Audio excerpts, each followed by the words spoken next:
Assalamu alaikum hürmetli abundaşlarımız, yurttaşlar. Bugünkü lokatsiyamiz ön tarafta Şumbala, ön tarafta Karat Kafe.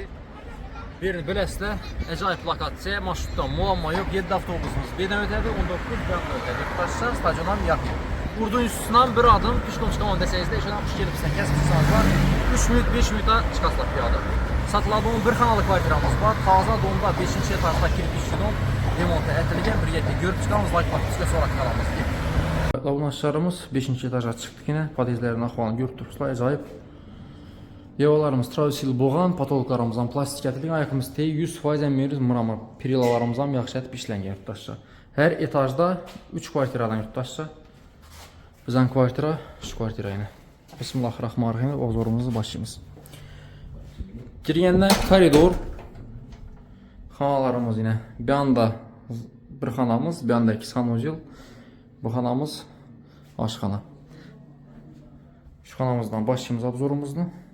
Razmeri kətdə xanamızını, patologlarımız belənd, gipsakardon bilən işlənən tumba edib. Aynalarımız aqua, aynan teyində aqua registrla caylaşqan. Görüşəcəyiz mümkün yine. Mestamız vapşe zor yurttaşca. Eşiklərimiz taxta eşik. On tərəfdə aşxana. Mebellərimiz indi könə mebellər var, qaz filtrimiz könə qaz filtrə var, moykəmiz əsas tənəsi ortaca, bu xaladinliklərəm var, vəzlərini üzəriz gəl səslə.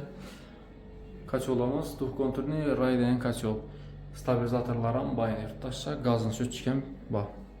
Bu aynamızdan arka tərəfə qaran, aynan teyində stabilizatorları, to есть nələri var? Registrla. Bir anda sanuzil. Sanuzilimiz krugoy kafel buan, ayakımız teyəm kafel, unitazımız sastiniyeti yaxşı, smesicilərimizdən bayını görüb duranlar izleyin. Eşiklərimiz xaytək eşik, ayakımız teyi döşəli yenən yerimiz. Yurttaşlar 5 etaj dom, 5. etajı, ortalıq, uqlovu əməz, taza dom, kirpişli dom, 100% pişənkər üstən ban. Baxasına gələ dom bosaq.